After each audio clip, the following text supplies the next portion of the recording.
Hello, folks, and welcome to the Non-Diet Yogi podcast, where we explore yoga, earth-based living, and gentle nutrition through a non-diet lens. I'm your host, Casey Conroy, non-diet dietitian, naturopath in training, and yoga teacher, and this is our 12th episode. Our bodies are oceans, energy healing, embodied surfing, and health at every size with Shae Dingle. Now, this was a really rich conversation that by the end had me very much in my feeling body and out of my thinking brain. Shae is very passionate about enhancing a deep connection and awareness within our whole self. Those are her words, which, if you think about it, is really at the heart of the health at every size and non-diet philosophies. Shae is a very gentle soul, an ocean lover, and speaking with her was incredibly calming. Towards the end of our conversation, we were really vibing the concept of our bodies as oceans and the many parallels between our bodies as feeling, sensuous beings worthy of care and attention, and the kind of bodily care and movement encouraged in non-diet and weight-neutral approaches like HAES. In this interview with Shae, we talk about travel, yoga, energy healing, working with women's health and indigenous populations, Shae's path to becoming the multi-faceted non-diet practitioner she is today, the experience Shae had that turned her towards Reiki as an intuitive approach and avenue into body connection, the links between Reiki, yoga, and health at every size, and what Shae's Reiki sessions look like, the need to create more inclusivity in the non-diet, HAES, and eating disorder worlds in terms of complementary and alternative healthcare and practitioners, embodied surfing as a form of intuitive movement, eating disorders in the surfing space, our bodies as oceans, and more. A quick bio about Shae.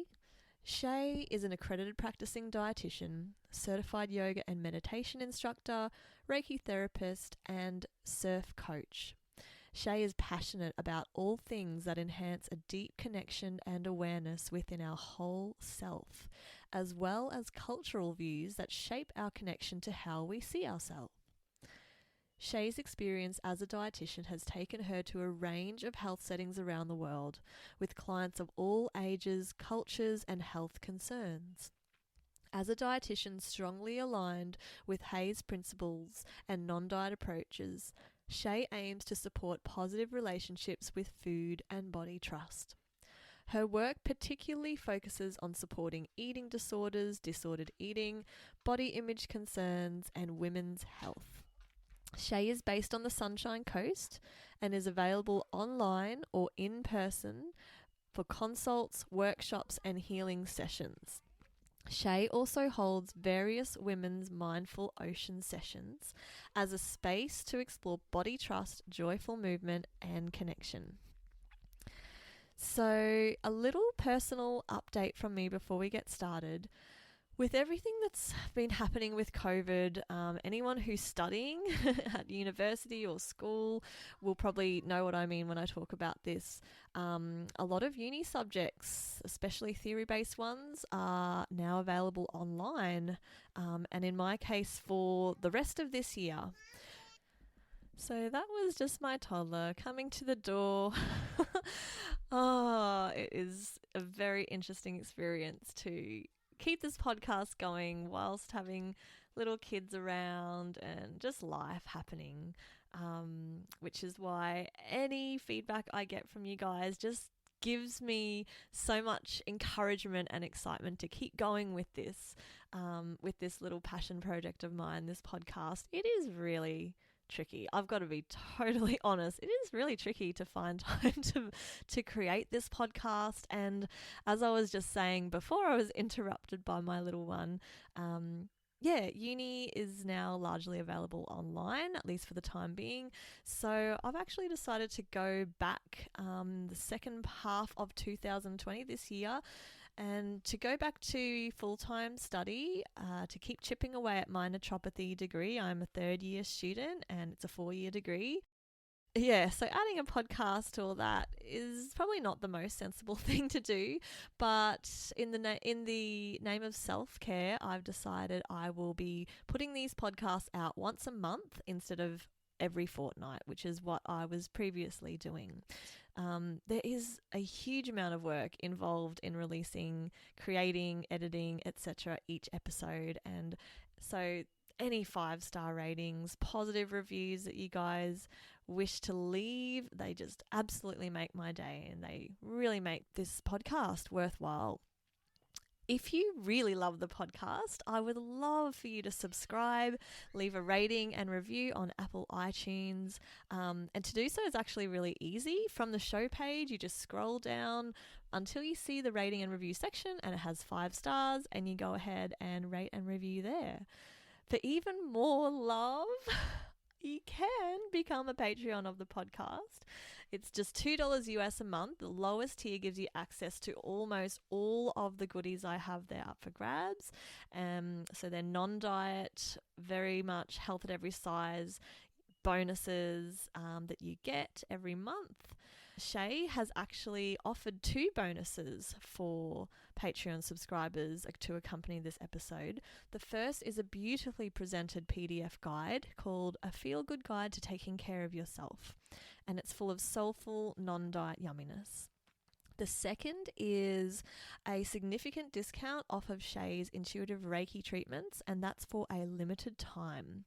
So you can access a growing library of goodies, including these from Shae, as well as other PDF guidebooks, audios, meditations, herbal medicine giveaways from my handmade apothecary, and a lot of other things that I can't even think of right now, but yeah, that library is growing and it's really beautiful.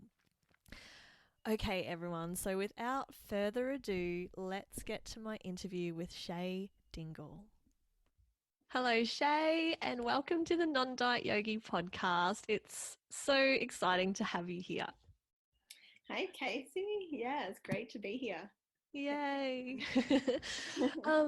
Shae, I think we maybe first crossed paths a few months back when I think you reached out to me on Instagram, which I've found is just such an awesome way to meet incredible people. And leading up to this interview, we've had a little bit of back and forward with trying to fit this into our lives and a lot of blaming the moon. And yeah, I've just thought, well, a dietitian who can joke about the moon I dig that. So, Shae, would you mind giving the listeners a little bit of background about yourself, how you came to be this amazing multi-modality practitioner and non-diet dietitian in private practice and yoga teacher and Reiki practitioner? Oh, well, yeah, my how I got to all these things was my passion for learning, always wanting to learn, and that passion will always be there, especially in the non-diet area. There's so much to learn and unlearn, as you know. Yeah, so I started my studies on Sunshine Coast and finished those studies and took that traditional approach into the hospital system and the community system, which was really good experience, and went over traveling to the UK and worked over there and come back and have just traveled a lot. And through those travels, that took me to a range of different places where I feel like Reiki found me. I was in India and just ended up being in this place up in the mountains for months. Just fell in love with, no traffic, no cars. You just walk around the mountains and it's this beautiful place. And when I was staying there, I found yoga and started doing my yoga teacher training there. And the longer I stayed there, then I fell into Reiki, and it just all just came along the way. I just kept following all these different paths. And then I ended up living in Sri Lanka for quite a while as well. So after India, I went to Sri Lanka, and I was just meant to be there for a couple of weeks. And like a lot of people that travel to Sri Lanka, they end up staying. It's such a great place. Really good community over there, really amazing locals. And I ended up working at a surf and yoga retreat for, a year or so. So, and then I came back to Australia and worked within the indigenous health setting, an amazing organisation which I learned so much from the clients that I worked with, and the whole organisation, really special place. And that's actually where I first found non-diet and HAES, and is such an amazing space to use non-diet and HAES because just to work with vulnerable culture and background, and that discrimination of, it's just an eye-opener, as well as just learning so much around listening to your clients.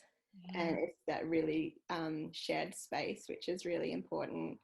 And something like working in that indigenous setting has really helped my non-diet background in working with trauma and clients that way.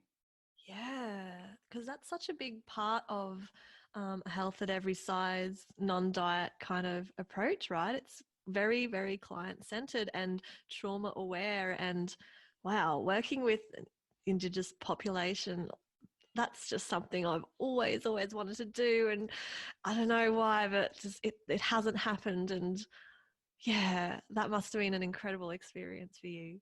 It was so great. And, it's actually in Brisbane, which I know a lot of people within the health setting, or particularly dietetics, they think that they have to go way out west or something to work with Indigenous cultures. And it's such a shame, because there's the biggest population is actually in the urban setting.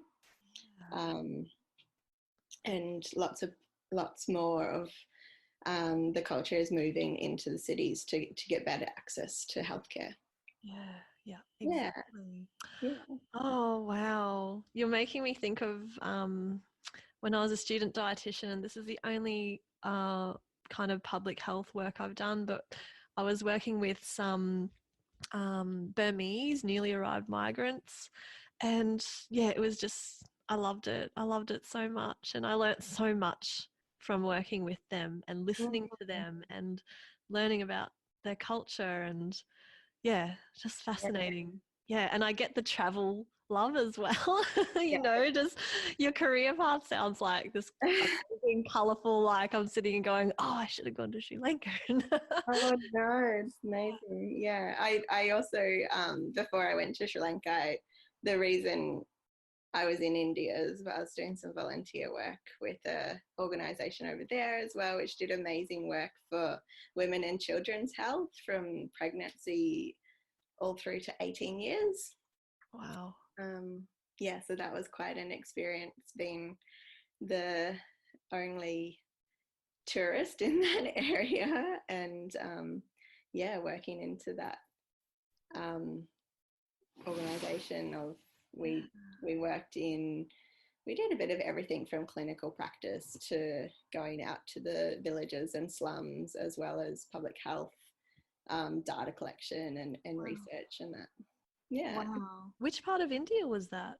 That was in out from Calcutta. So about 2 hours out from Calcutta.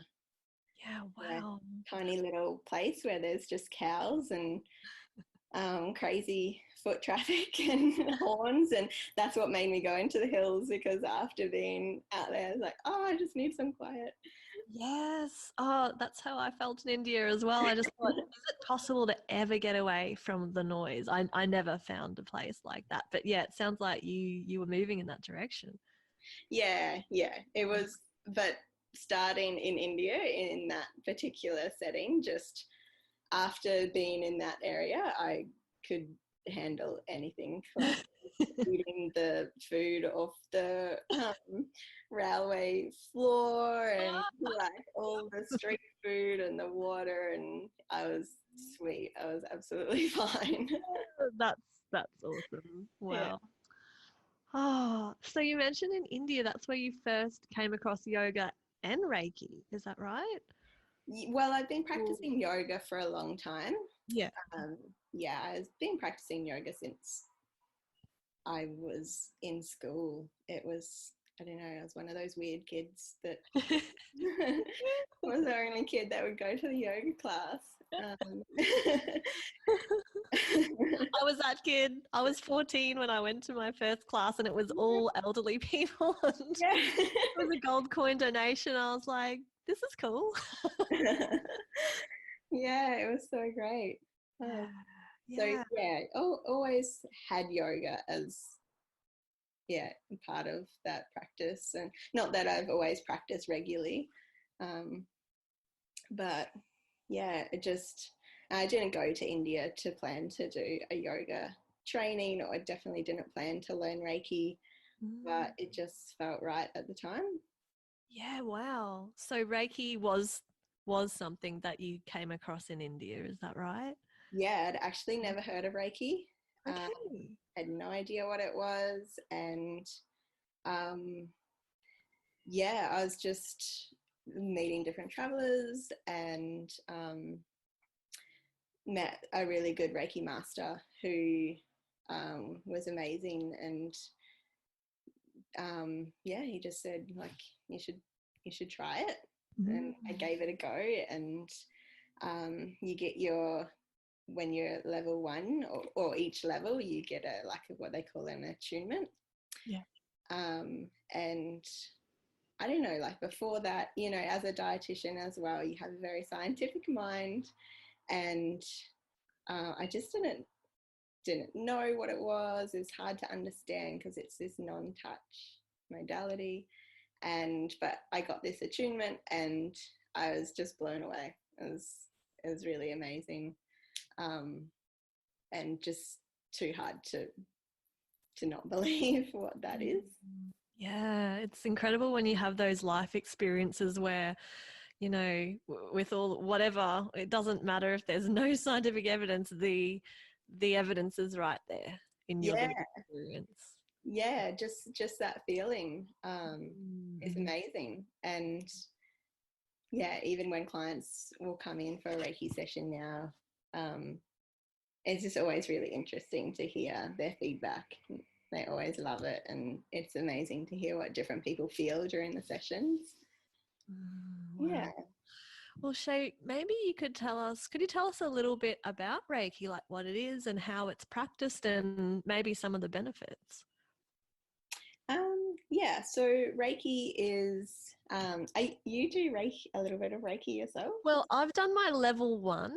I did it a long time ago, and I don't use it on a formal kind of in any kind of formal way. But when I'm pre-COVID era, when I would, offer little massages at the end of a yoga class, and if I was doing, a gentle neck or head massage, I sometimes just get this feeling of like, well, I just feel like I should do, I guess, Reiki for this person, offer some Reiki, and um, I'd say almost every single time I've done that, it's definitely not for every student, just for when I feel drawn to it, that person has come to me afterwards and just been like, what was that? Wow.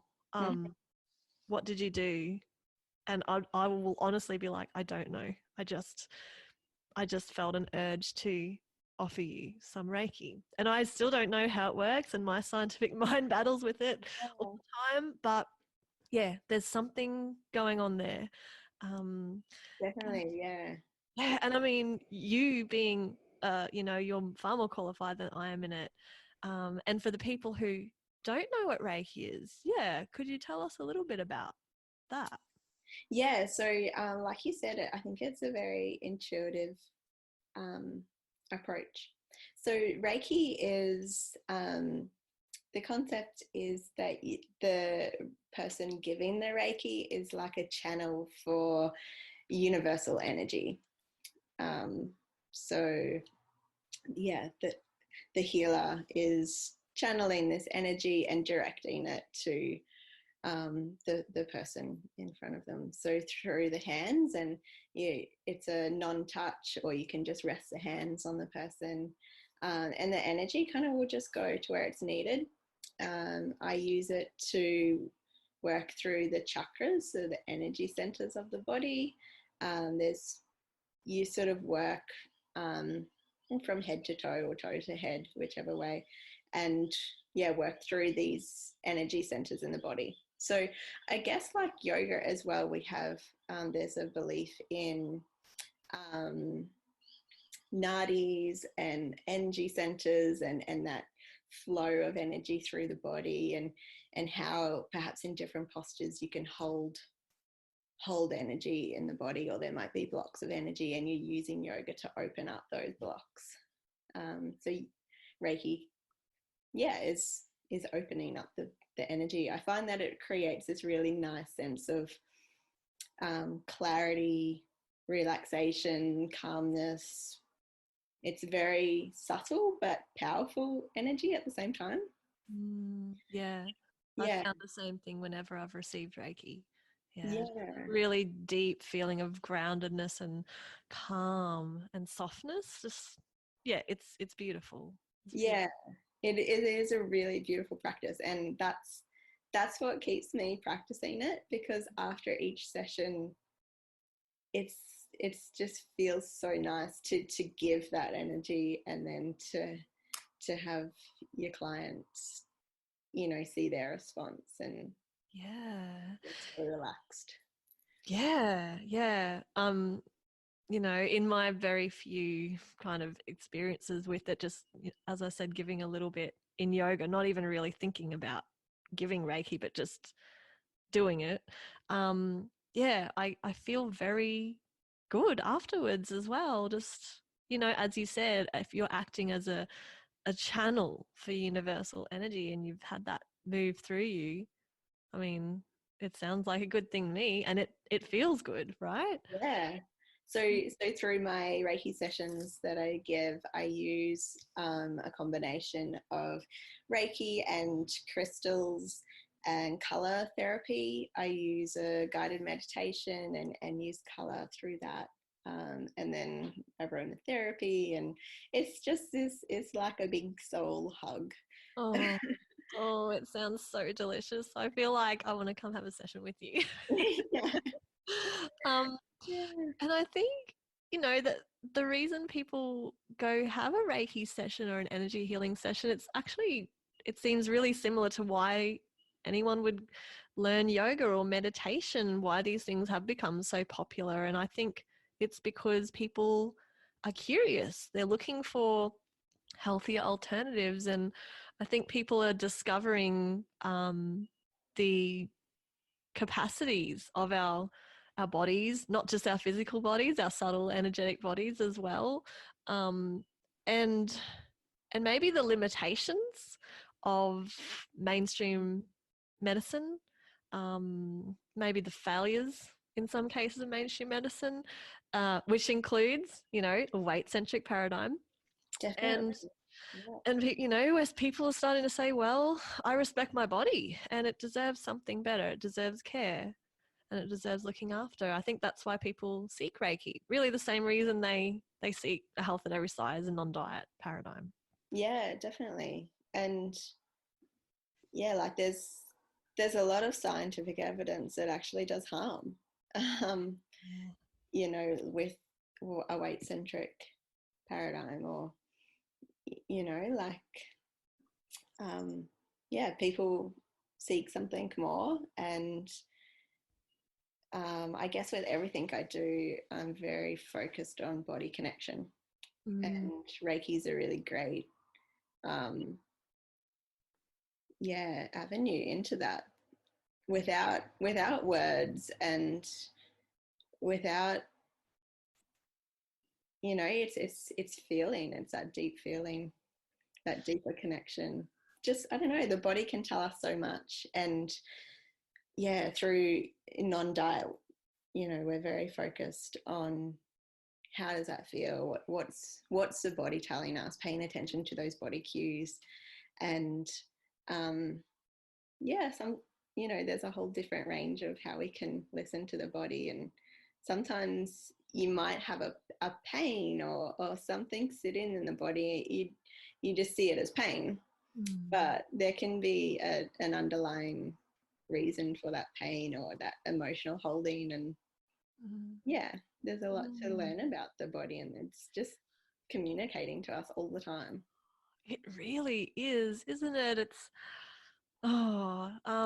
you just reminded me of, and maybe you've had this experience too, but have you ever been with a client?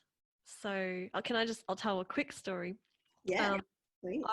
I offered my services as a nutritionist at a festival. It was the Seven Sisters Festival in Victoria, and I was an on-site nutritionist just for the week or whatever. And I just noticed that, you know, I started seeing clients that come into the tent, that sit down, and I'd just suddenly get this pain in my stomach. I'd just be like, oh, okay, you just try to ignore that, move forward. And before long, this person in front of me would be telling me, yeah, I've had this weird pain in my stomach. I'm like, oh, yeah, is it on the right side? Yeah, it's right down there. I'm like, oh, yeah. Oh, not telling them I'm feeling that, but yeah, I'm feeling that. And then the next person will walk in and I just start getting a really throbbing head. And sure enough, they've had headaches. And I don't always experience that at all. I think I kind of just try to turn it off. But for some reason at that festival, I really felt what people coming in to see me were feeling. And I was just a nutritionist, but it's like, well, our bodies are always giving us messages, and maybe other people's bodies are giving us messages too. There's so much we don't understand. Yeah, yeah, definitely. Yeah, there's so much that yeah, science doesn't know yet. And yeah, there's so much to do. So much.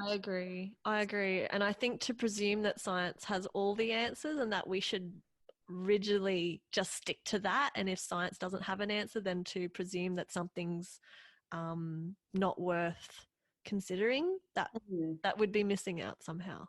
Yeah.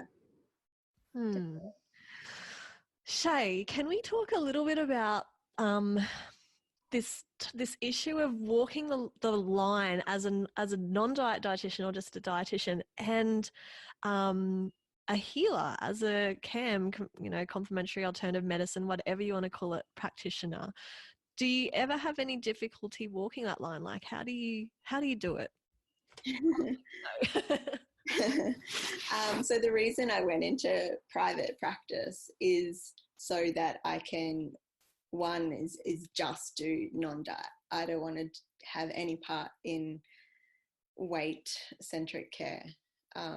So yeah, the other reason is that I wanted to be able to have that freedom to be creative and do a whole different range of things. So as we talked about, I've got a bit of a collection of skills.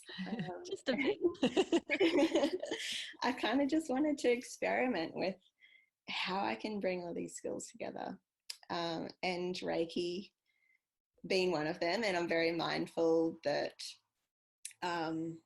Reiki and dietetics don't technically go together. And there, you know, some people, mostly in the science field, can have their opinions and perceptions on how that might look. But I'm, very careful to keep the actual services separate. So they're not combined in any way. And really, it's, like I said before, it's all things to be body connection and to increase that awareness within. So when I talk to people about what I do and this collection of random stuff that I do, like the clients and the people that I'm seeing love it. So yeah, it can be hard sometimes to navigate an alternate sort of approach and a very scientific approach, because, you know, in the scientific world, the alternate approach can turn people off. And in the alternate world as well, the scientific approach really can turn people off. Often people in that setting would perhaps go for more like a naturopath or some other more alternate health. So yeah, I'm definitely into very different worlds, trying to make them go together, and sometimes it works, and sometimes it's challenging. Yeah. Well, I hear you say, you know, these are all random tools I have, but it sounds like they're actually just different viewpoints of the same thing, which is coming at a body-centered, kind of embodied way of being and approaching health. And, you know, yeah, it's just different colors of the same rainbow to come up with a real hippie cliche. But yeah, I hear you. Yeah, it sounds like that's really wise, at least in the current kind of climate that we find ourselves in as allied health practitioners, to keep those services separate. I think I've told you I'm starting to be a naturopath, and my plan is to offer those two services separately. I think I would have to do that to stay within my scope of practice as a dietitian, and likewise as a naturopath. But, you know, as a naturopath, there's actually a lot of evidence base for, you know, certain herbal medicines and supplements and that kind of thing. And I intend to present that and still wear that science hat, but also, whether, you know, whatever practitioner hat we have on, to not negate people's lived experiences and wishes. And I guess an example of that I can think of that I already do would be, on occasion, when it's appropriate, I bring my own lived experience with disordered eating into the room with certain clients if I think that might be a benefit to them. And I mean, that's not evidence-based. That's personal experience, but it helps the client. And client-centered practice to me is really important. So I think that whilst we have to, you know, stay within our scope, there's some room there to offer our services in a way that is going to help the person, because at the end of the day, that's what we're there for. Definitely. Yeah. So, kind of going from there, I'm just wondering, is there much crossover in your work? As in, you know, people who come to you for Reiki, do they then decide to see you as a dietitian or vice versa? I know that happens with some of my yoga students, for instance. They'll come to classes and then they'll decide to come see me as a dietitian. Actually, no, not so much. Yeah, it's at the moment it's been pretty separate. Yeah, because I guess also dietitians have a bit of a how do you say, like, there's this perception of what a dietitian does and how that comes about, and what you go to see a dietitian for. So yeah, that's a bit of a shame that dietitians do have that, but I completely understand why there is that perception as well. Yeah. Agree. Agree. Maybe things will change in the future. You know, my fantasy is that health at every size and non-diet become more mainstream, and maybe an integrative approach also becomes more mainstream, and Yeah. whether it's the evidence-based building or people become more switched on to other modalities that are of help. Hopefully, like I think, you know, the fear, particularly from like a science background to an alternate health view, is that there's harm there. And if there's, you know, diet culture is everywhere, and diet culture is in that alternate health view. And, you know, from tipping your toe in both the dietetics and the naturopathy that, you know, if there's any way that you can do harm there, or, you know, there's evidence for something and you take that evidence and just stick to that, without that lived experience or that bigger picture view, you have the potential to do harm. So you got to look at the bigger picture and what's working for people, and where more flexibility is needed, where more body connections needed. And yeah, I don't know, there's just a bigger picture, and there's more understanding that's needed in both worlds. I agree so hard.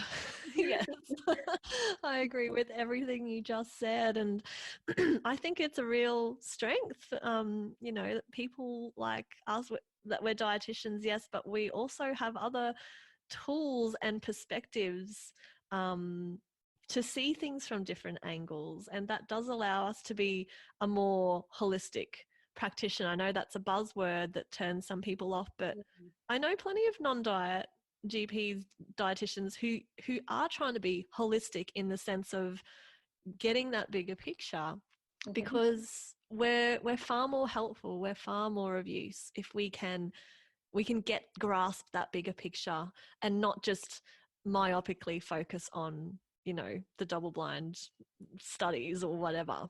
Definitely. Yeah. It's looking at, like you said, that holistic health perspective. And in terms of Reiki and diet, Reiki is really connected to spiritual health, and all the skills and things that I've learned have come from my own desire to, you know, they've come from my own self-practice, and it's just a matter of sharing that with others. And yeah, Reiki's, it's like spiritual health for me is really important. I know that if I don't connect to that spiritual health for a while, I'm just off. And yeah, Reiki is like, there's so many different ways you can have spiritual health and connect to that. And yeah, Reiki is just one of those ways. Yeah. And I mean, even if we look at it from a health at every size perspective, one of the HAES principles is recognizing that health is multidimensional and that it includes physical and spiritual and emotional aspects. And as practitioners, yeah, I agree. We want to promote all aspects of health for people of all sizes. You know, HAES is all about inclusivity, and I think that also means being open to any weight neutral modalities that could be of help to someone. That to me is HAES, whether that is Reiki or non-diet dietetics or herbal medicine. If it's weight neutral and it's helpful, that gets the green light from me. Yeah. Yeah. Yeah. Shae, I'm just wondering about, you know, on that note and talking about inclusivity, can we chat maybe about the need to create more inclusivity in the non-diet health at every size and eating disorder kind of worlds, in terms of, and I know we've kind of skirted around it already, but creating more inclusivity in terms of, you know, alternative complementary healthcare.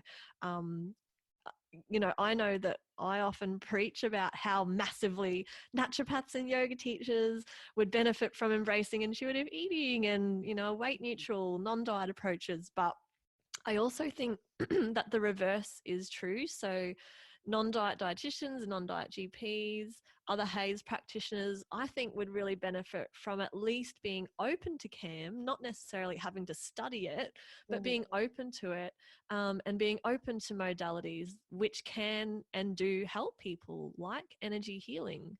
Yeah, and I guess we've already talked about that, but I just think that if we can open up those channels both ways, we can just help more people. Definitely. To at least have a view that, to move away from that view of, oh, that's alternate, that's not helpful, and to just completely block it out. Yeah. So I think, yeah.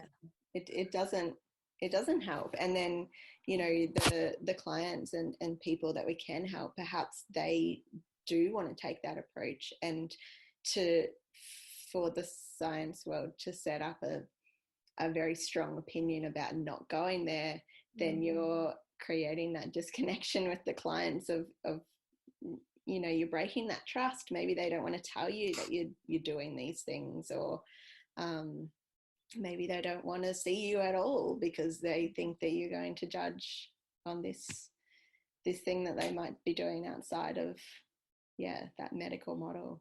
Totally. And I mean, something like 2/3 of Australians use some form of complementary and alternative medicine.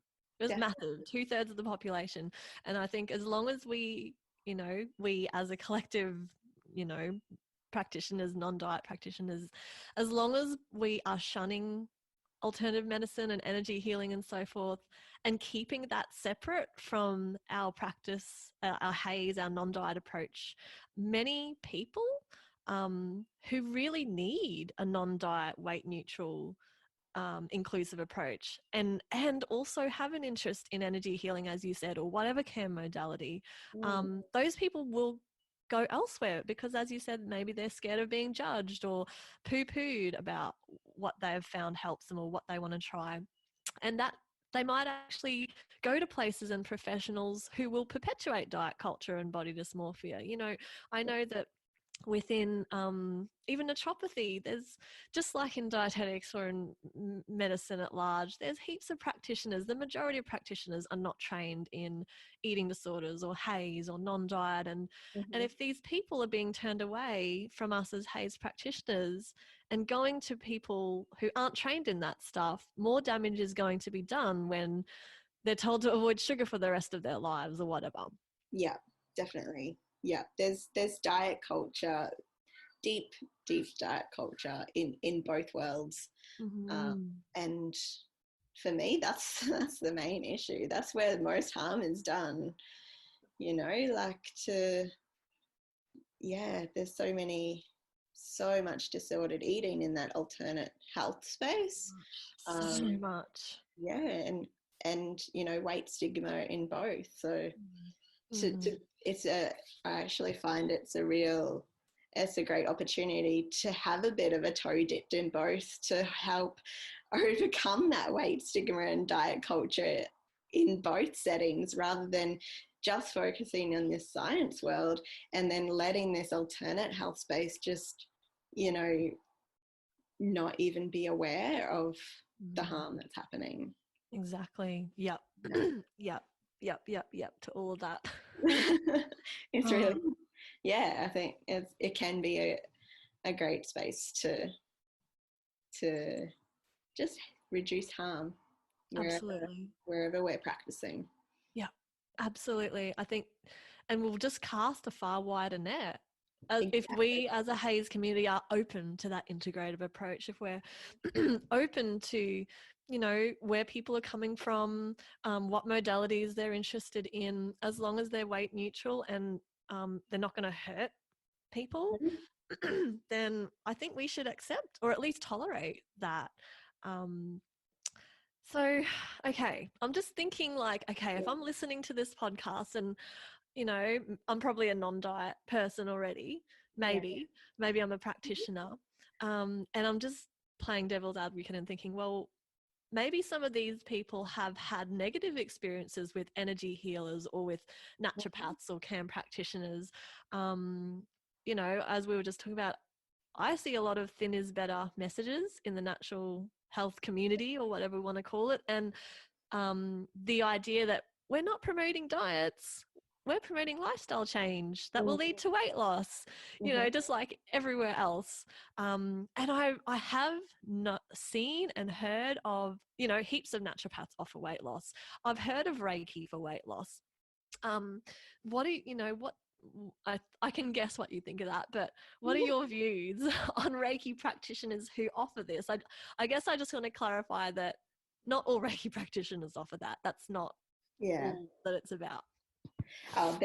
There is a lot of dodgy stuff going on out there, and I guess that's the risk that can be the risk in the alternate space, is that some of it isn't, you know, there's not always a professional body to regulate things. You know, there is alternate and complementary therapy memberships and different things that you can qualify for to be recognized. But yeah, there's going to be some shitty experiences out there, unfortunately. And there's a lot of less qualified people than others, or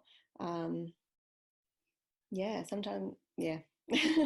Oh yeah, it's everywhere, right? It's everywhere. Yeah, like, you know, even speaking Reiki and diet, it's such a shame that weight would even come into that viewpoint.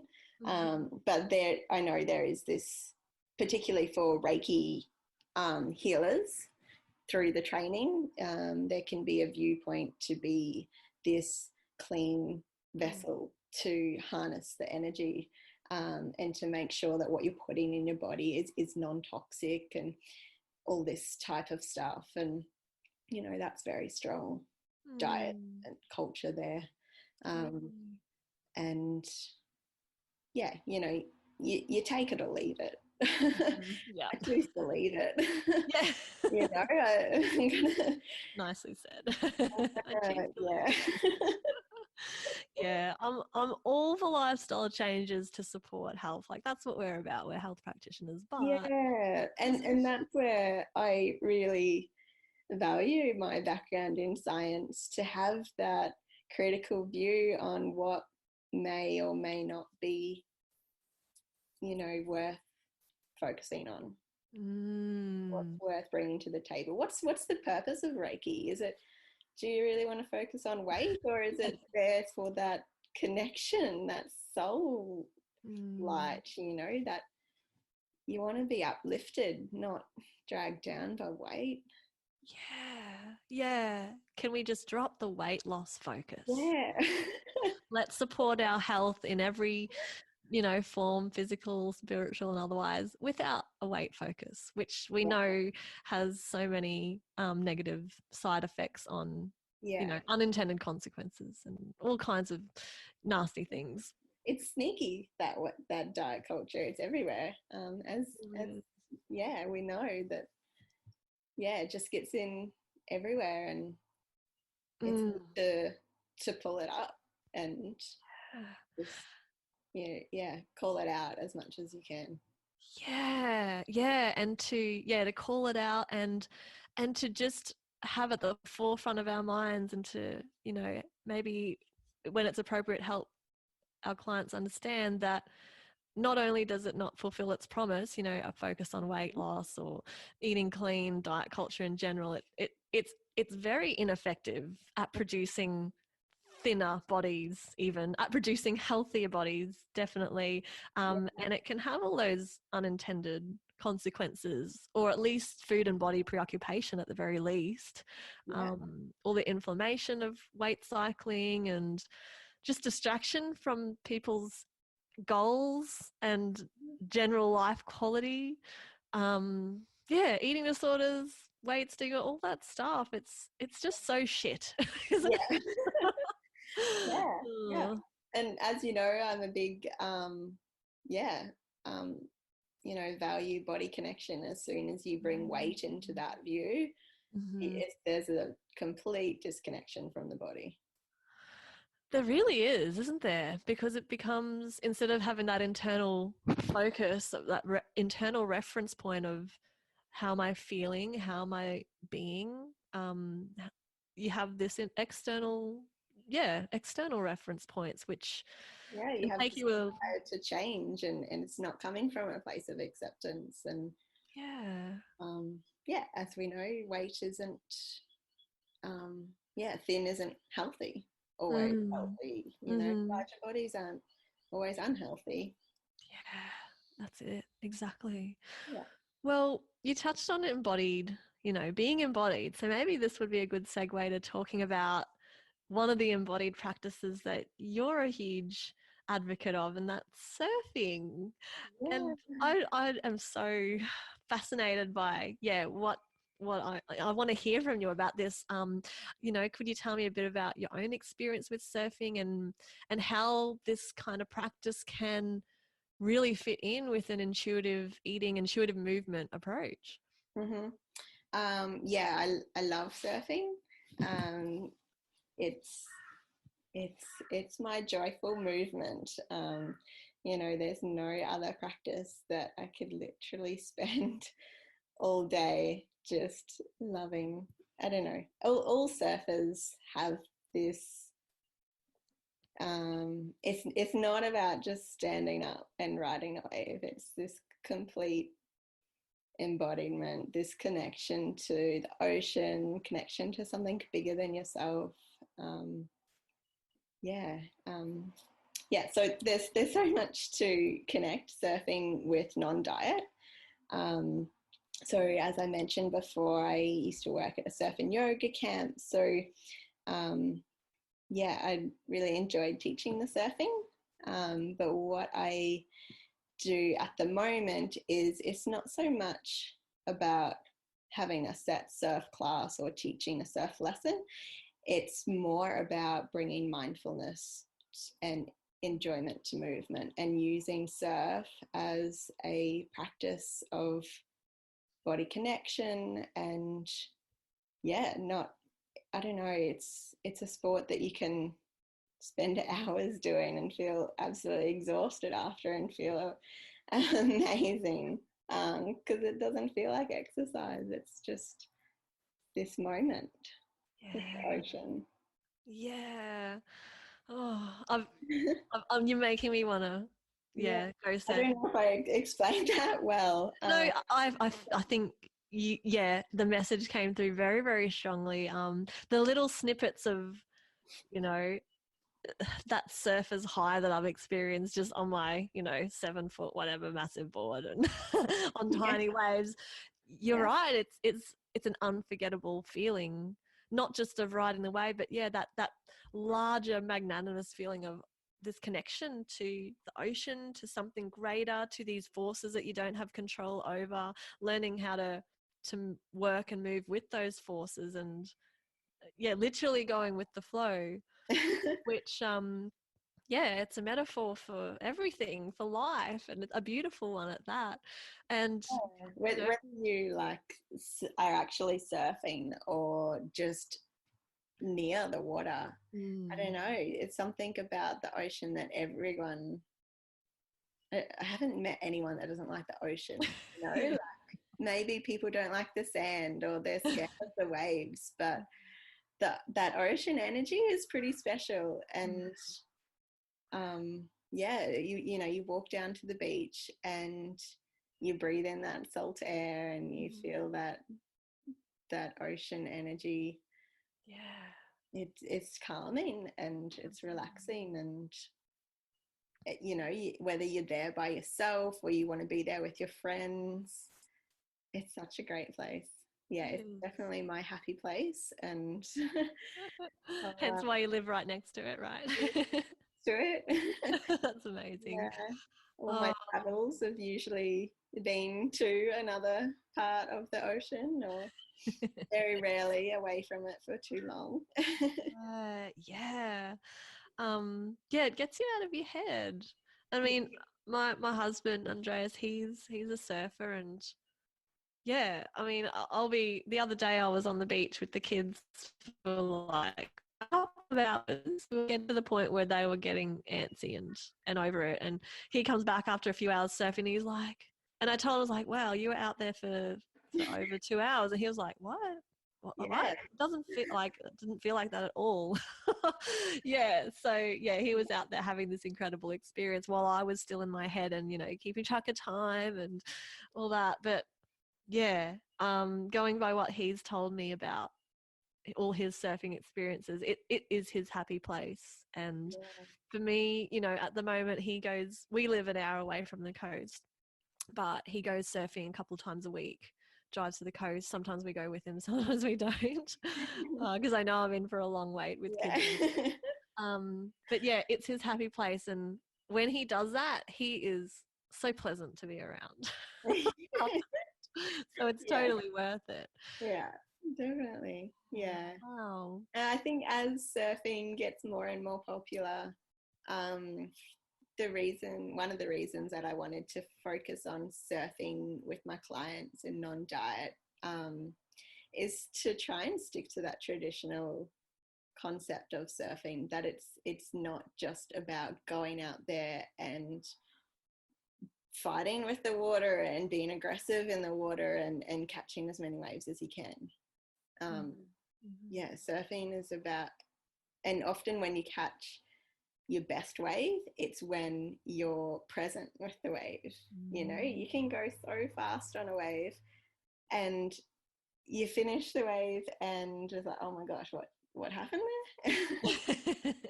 But if you can be present with the wave, yeah, that's when you actually can get the best ride to learn how to read the ocean and, yeah, really be just present, whether you're sitting in the water and not catching any waves. It's a beautiful place to be. Yeah, wow. I'm getting this image of the ocean like it's a body of water. It's a body. It's like our body. And to be able to sit there in our bodies or in the ocean and be okay with whatever's happening, whether there's a lull and there's no swell at all, it's just dropped or whatever, or to notice that there's a lot of activity, or the waves have really picked up and maybe it's even a bit scary. 3-foot waves scare me, by the way. Yeah, to just go with this and to notice it and to feel what you're feeling in your body and to let it be there. I think that, yeah, there's a lot of parallels, aren't there, between Definitely. It's this time in the ocean is this beautiful dance between surrender and effort. And as it is with your body, if you're paying attention in where needs to surrender and where can put a little more effort. I love your analogy that, yeah, the ocean is also a body and we can learn so much from the ocean. Yeah, just I like, it's more than that ocean calming energy as well. Like often I love the feeling of, sometimes I'll just body surf. So sometimes I want to be in the water, not just on the water. So sometimes I'll body surf and you actually, your body is with this body of the wave and you're able to catch this wave together. And sometimes Mother Ocean just absolutely smashes you. And all you can do is let it go, relax. And the more you fight and try and go against it, the more trouble you get, you lose your breath. So it's that letting go. It's that body trust, to perfect place to trust what your body can do, and not just ability wise, it's the simple things like breath or the sensations that the water has on your skin, or the sand in your toes. It's bringing up awareness to that whole sensations that it gives you. I just want to be at the ocean now. Oh my goodness. Yeah. You've actually really relaxed me just like talking about this and Yeah, thinking it's about it. definitely calming. It is just thinking about it as calming. Yeah. And I know, Shae, that you mentioned some really exciting ideas that you have about surfing and where you can bring that into the eating disorder space or body image work that you do.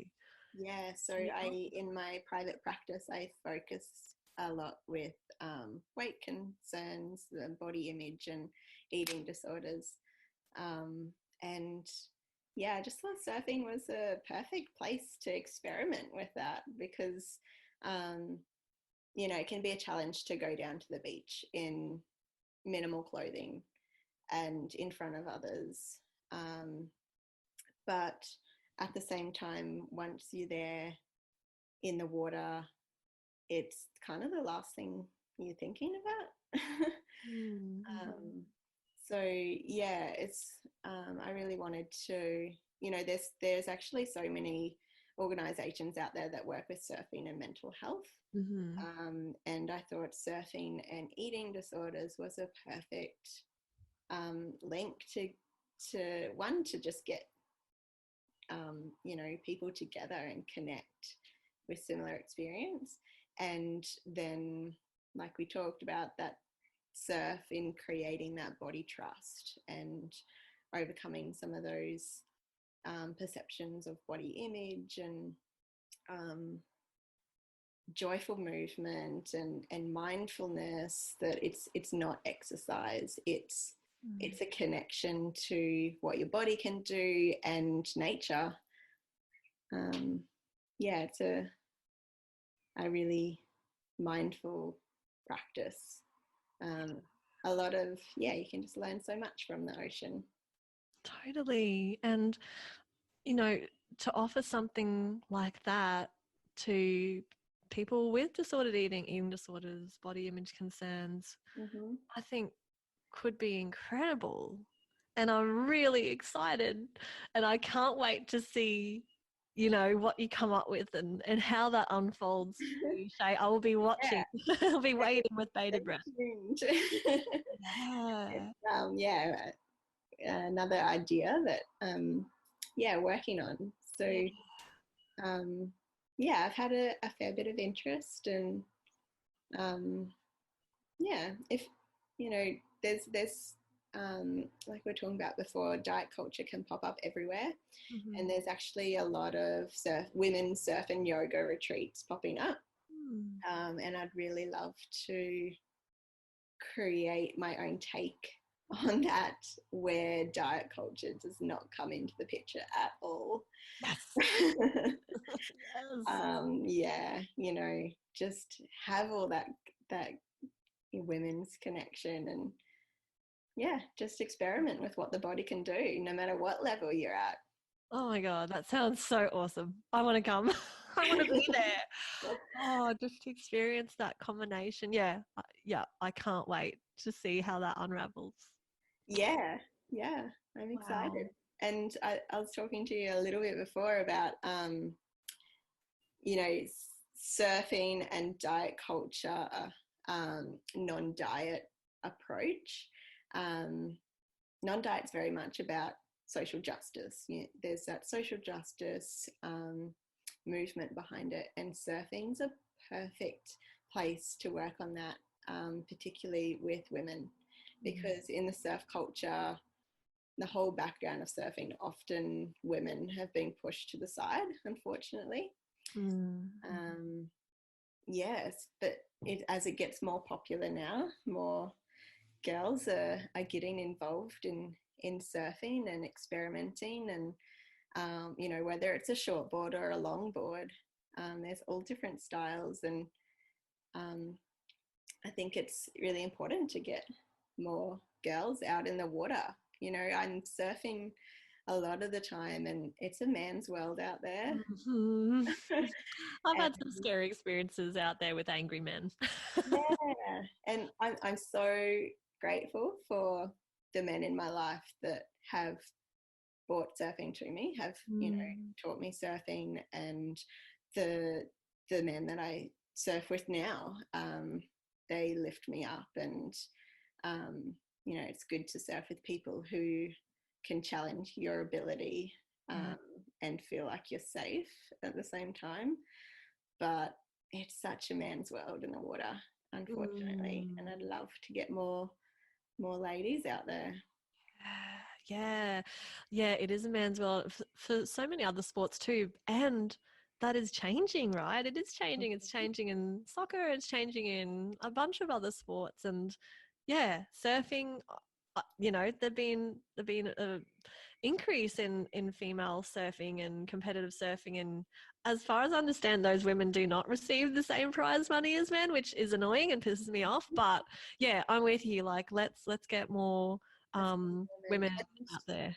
Not to sexualize it as well. That kind of pisses me off, that all the shots of women surfing, there's the ass shot, or where's the men's ass shots, hey? I don't see that for some funny reason. Yeah, and that's fine if you want to put an ass shot, but it doesn't have to just be. That's not just what women are there for in the water. Yeah, we're not there to be performative objects and to be sexualized or gawked at. It's like, well, maybe we're there to just be there for ourselves. Exactly. Yeah. Surprise. Yeah. Wow. It's such a nice way to hang out with your friends. Yeah. Oh, I think I'm going to have to come to the coast and go for a surf on my enormous longboard again very soon. Oh, well, Shae, yeah, we're coming up on the hour now, I'm pretty sure. I'm just wondering, is there anything else that you wanted to mention, or maybe could you let people know where they can find you and what you're up to at the moment? Yeah, so you can find me at Awake Healing and Health. There's a Instagram page, or is usually my main one, or I have a website as well, so get in touch. I'm going to start holding some mindful women surf sessions, so come join me. I would love to. Yeah. That sounds awesome. It's been so nice talking to you. I feel like we could talk about all different topics all day and elaborate on so many different things. It's really been really nice. Yeah, I'm with you. Shae, you've just been so calming to talk to. Like, just, I can feel my whole body's down regulated, talking about the ocean and just your way of speaking. I feel very inspired to go surfing now, but also what we were talking about earlier with the energy healing, and just, I can really feel your passion and your caring and your beautiful, gentle openness, and just so excited for everything that you're doing and everything that's around the corner for you. So thank you for being here. Thank you.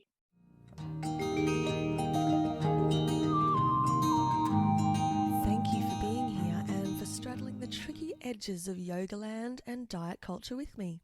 I hope this podcast encourages you to compassionately and continuously question the ways that contemporary yoga is unfolding and interacting with other big forces in the world, to develop a discerning mind and open heart, and to skillfully dodge the diet BS that often comes along with studio culture. Like you, I'm eager to keep learning and sharing, and I put all relevant links in the show notes. You can find my blog, online nutrition counselling services, and lots more at funkyforest.com.au. While you're there, make sure to download my free ebook, A Modern Yogi's BS-Free Guide to Wellbeing. It's a light-hearted, easy read with my top 6 tips on dodging diet culture crap in the yoga world, whilst creating sustainable and balanced health from the inside out. If you love the podcast, please consider supporting my work at patreon.com/non-dietyogi. There are some pretty rad rewards there, such as exclusive content, discount codes, giveaways, and the ability to chat with me. As more episodes roll out, I'll be adding even more fun bonuses, such as my non-diet yogi cookbook and mini courses. You can access most of the goodies at the lowest level, which is just $2 US a month, or around $2.90 Australian dollars. Like most mamas, I'm ridiculously busy parenting, working, studying, and all the rest. I've recorded a bunch of episodes, and some of these have required 5 separate takes just to get a whole episode done, as I need to wake up before my little ones to do it, and they get up very early. So I'm crossing my fingers that the Patreon will give me the financial capacity to keep doing this. Another way to support is to head over to iTunes and subscribe and review the podcast. That would be so awesome. Thank you. The in and outro song is Evening Glow by John Anderson. Thank you so much for being here. Until next time.